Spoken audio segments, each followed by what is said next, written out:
I've had the privilege of working with over 400 therapists over the last 5 years, helping them build out advertising campaigns, consulting them on what to do to grow their practice, and these are my top lessons. Now, if this is your first time here, my name is Griffin Malice. I am the co-founder and CEO of Build Your Practice, and this channel is all about teaching you how to get more clients, how to make more money as a therapist, whether you are a solo practice owner or a group practice owner. So today we're going to be breaking down some cool lessons, okay? There's some big principles I keep coming back to, and I get better and better at teaching this stuff to therapists every year. So I'm going to be sharing with you some of the most important stuff when you are building out marketing material or you are looking to grow your practice. All right, let's jump into this. Okay, so to start, one of the biggest misconceptions that therapists have is that if they get more training, if they get, more specialties, if they get more letters next to their name, more people are going to want to work with them. Now, that can be true if you are a psychologist. Some people really are looking for that. But for the most part, people are not connecting with that. That's not why they go to a certain therapist over another. The first thing is that you are what people buy. Now, a lot of therapists say, I don't want to sell myself. That's fine. You don't have to sell yourself, but you have to market yourself because that's what people are buying. So really what I mean here is we talk a lot about self-disclosure with clients. Not in any way that's going to compromise a clinical relationship, but in a way that's going to allow people to connect with you. So a couple weeks ago, my business partner posted in some local Facebook groups in her community, and she posted about her story. She owns a group practice with 20 clinicians, and she wrote kind of a long post about the reasons why she founded this group practice and all of the motivations and passion she has for the work, as well as specifically what type of work her center does.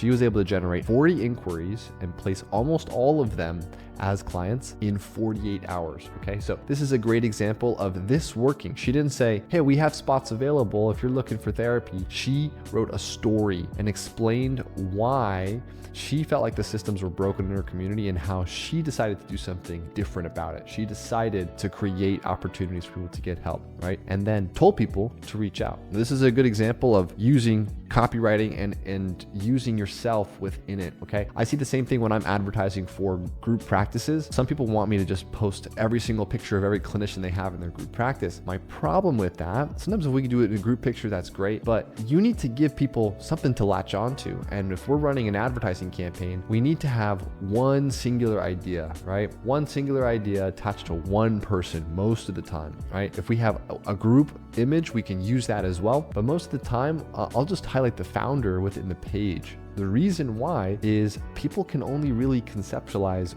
one person at a time, okay? When you're on the phone with them, you can explain a lot more to them, but in a lot of our marketing, we're either highlighting specific clinicians in the practice or we're just highlighting the founder and using the founder story. And you can see this in brands today. One founder who has a big social media presence can drive tens of millions, hundreds of millions of dollars in revenue. It's because people connect with people.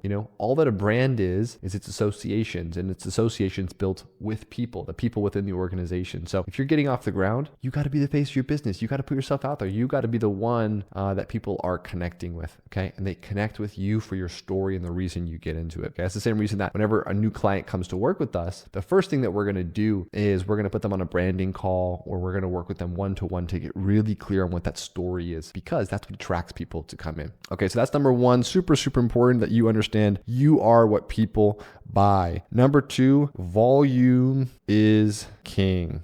Okay, I think I've become a bit of a broken record, but so often what I'm really working with clinicians on, because we have such a great team that's helping them to dial in the messaging and helping them to understand the different strategies, I'm helping them to increase the volume. There's another misconception that therapists have a lot, that if you post one time on social media or you put something out, that you're going to be able to get a new client. And it's not true. People have to see you. People have to see you many, many times in order for them to take the action that you want towards yourself.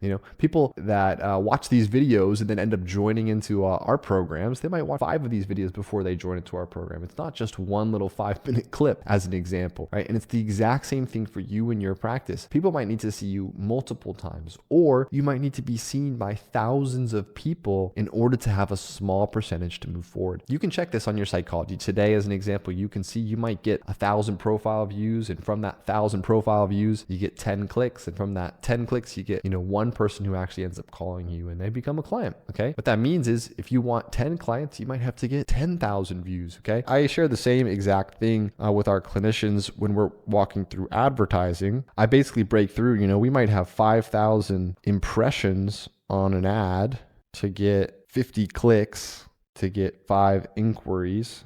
And then you might convert 2 to 3 of those into new clients. Okay. That's just a small amount of new clients, but that means that in order to do that, to get a couple of new clients, you need to be seen by 5,000 people. So if you want to do that every month, you always need to be seen by another 5,000, 10,000 people. Now, of course, quality matters more than quantity, but a quantity of quality is going to make the biggest difference. So most of the time when clinicians do something that works, if we do a little social media tactic, they get 2 clients, I tell them, let's do it again. Let's double it. It's really, really simple advice, but it's extremely effective. And the reason is because most people are underestimating how much you need to get seen in order for people to notice you and to take a step towards you. Okay. If you have been on social media, you understand how much you can just get bombarded with new messages all the time. You got to be someone who can break through the noise, or just keep repeating your message enough that eventually people come your way. Think about as well, your type of the clients that you want to work with. A lot of them are scared. A lot of them are scared to reach out for help. Okay. You have to be the one who's consistent in your messaging, and then allow them to finally take that step towards you. Okay. So volume is something that I find continually important, whether you are a solo practice or a group practice owner. If you're a group practice owner, people do not seem to understand that if you want to fill up 5 clinicians or 10 clinicians, we might have to spend thousands and thousands of dollars on advertising per month. We might need to make tons and tons and tons of relationships with really high quality people. The actual just sheer volume that we need to do is huge. Okay. And the strategies that we teach group practice owners are very much the exact same strategies that we teach solo practice owners. We just help them build out systems so they can do 5 times, 10 times more. Okay. The reality is that's just what you need to reach your goals in your practice. So if you have never sketched out the math, or you don't know kind of what you need to do, I'm telling you, most of the time it's more than you think in order to kind of grow this practice. So volume is king. That is the second thing that I see the most with clinicians, is that if you have something that's pretty good, you understand a core message, you just need to get more and more people to see you. Once that happens, you can get the right people to come your way and you can convert them. Let's move on to the third piece of this, which is that local marketing is preferred. There's obviously clinical regulations that you have to meet. The person is within the same state. But in addition to that, clients, again, would prefer someone who's more local, even if they are completely virtual. So it's just been an interesting phenomenon. What that means is, how can we look at local marketing to get your practice off the ground? That's usually where we're going to focus most of our efforts. Again, there's difference of posting on social media versus having hyper localized, looking at communities and groups that we can do advertising in. With our radius within our advertising campaigns, we might set like a 15, 20, 30 mile radius around the location of the office. That can usually be the most effective. This is a big sort of lever that we'll pull is, okay, what are all the sort of local business things that we can do to get new clients coming in? Google My Business is another great example. If we can help you nail the local marketing, it's much easier than the statewide marketing or, nationwide, but it can help you have a unique advantage in your city that's, you're not going to have that much competition with. So really interesting. Nail your local marketing. Obviously, we can still target statewide, or we can target multiple states with advertising. We help some people abroad to target different states. So that can work. But for the most part, we love local marketing. Okay. And another point I want to bring up is high priced services win. Okay. Now, I'll say I've worked with people in every single part of the country, charging every different rate or charging insurance. When we're looking at scalable systems for marketing, the price, the economics of your practice is going to make a massive difference. So I always teach this on all of our paid advertising calls with clinicians, is that the goal of advertising is to make money, right? It's to turn $1 into as many dollars as you can. Okay. But this many dollars as you can is very dependent on what's your rate. rate? Or how many sessions do you end up keeping somebody? Or do you work with someone for 2 years or do you work with them for 2 sessions? No matter what the hourly rate is, it's going to make a massive difference on the profit margin of your business and the profitability of your advertising. So as we're looking at this, I'm always focusing on helping clinicians to nail this, right? To nail the how much are we making per session, and are we retaining clients? Do we find clients that want to work with us, whether it's a check-in session for the long term, but people that are not just churning after 4 or 5 sessions and making it really difficult for us to make the advertising work. On the other hand, we've had some people experiment with packages where they'll sell $2,000 up front to clients where they have, a certain number of sessions or something different than individual sessions. And this can be really, really great. The reason is simple. It creates the economics that allow us to scale. So if you think about,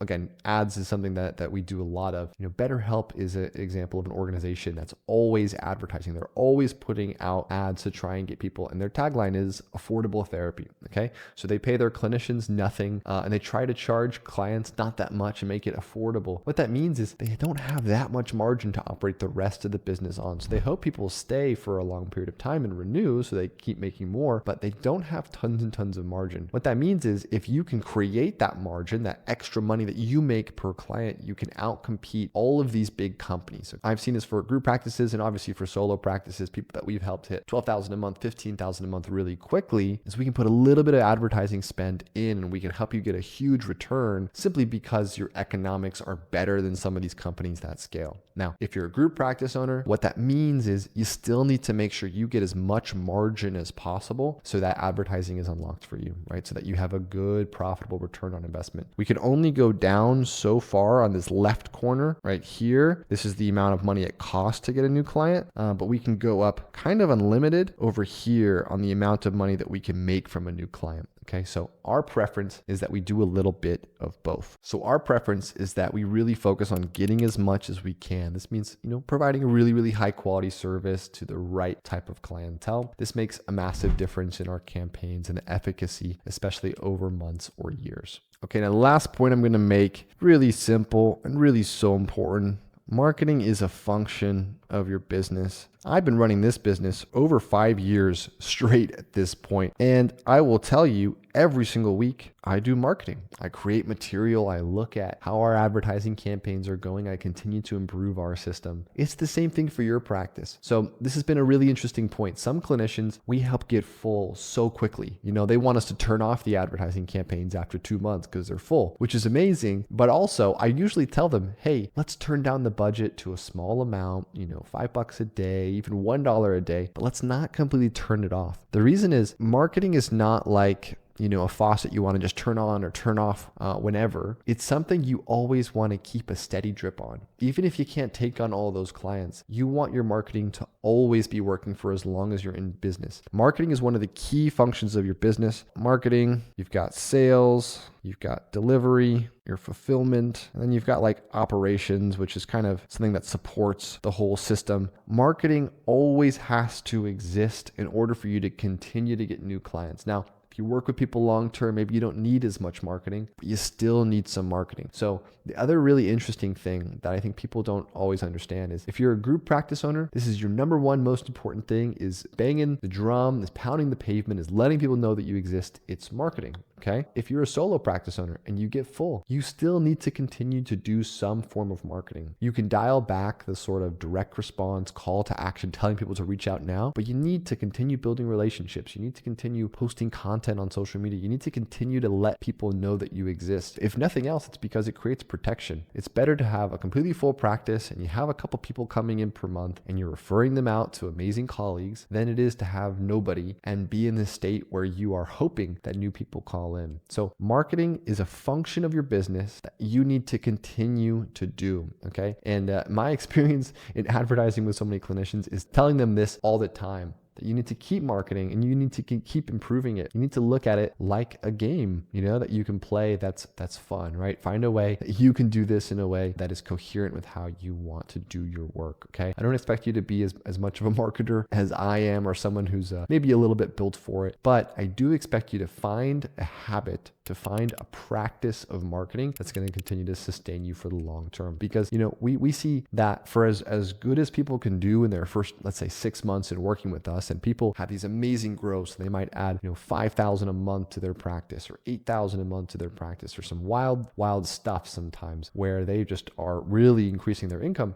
We see such a bigger increase for the people who stay with us over the course of a year or 2 years. And it's not by doing things differently. It's just by continuing to do them. If you continue to do the things that you have to do to market your practice in the beginning, but you increase your rate by $15 a session every 6 months or every year, right? And you are doing some group sessions, and you're experimenting with new ways to work with people. You're doing retreats in addition to your individual sessions. You can continue to expand your income and your impact, right? And it's just by, my favorite principle, which is the law of compounding, right? There's a book called The Slight Edge that I reference a lot with clients too, which speaks of this. And it's simple. You allow the consistent quality actions to keep working in your favor. So as much as you might want clients right now, if you're watching this, it's great to have the strategies to do it. We can help you with that. We can help you put the systems in place to grow the practice, but it's better to have that and have a consistent process that you can do across time, okay? Marketing is a function of your business, and I want you to treat it like an essential part of your business, no matter how good things are going, right? The mistake I sometimes see with our most successful therapists is they turn it off, and you don't turn it off. You can lower down the trickle so you get less people overall, but you always need new people to come in. This is part of how a business functions. So those are some of the lessons that I've learned working with over 400 therapists, maybe close to 500 therapists at this point. We'll update the stats in the future. I don't even know. We have worked with so many at this point. I've seen so many different stories. Obviously, I could probably go on for many, many hours because there's a lot of little nitty-gritty details that make these campaigns work. But the biggest thing I'll say is if you want to take my brain and the brain of all of the people on my team to get your practice where you want it to go faster, there's a link in the description. You can join into our programs where you'll get, direct access and support from our team, done for you advertising systems, community and group calls, and teaching and education and stuff you didn't learn in graduate school. Click that link if you want to learn more. As always, we're here to help. Also, please leave me a like, comment, subscribe if you enjoyed this stuff. Share it with other people. We want to get the word out. There are so many ways to grow your practice, to build something incredible for your clients and for yourself, to get to a financially successful place. So wishing the absolute best for you. Hope you enjoyed, and I will see you in the next video.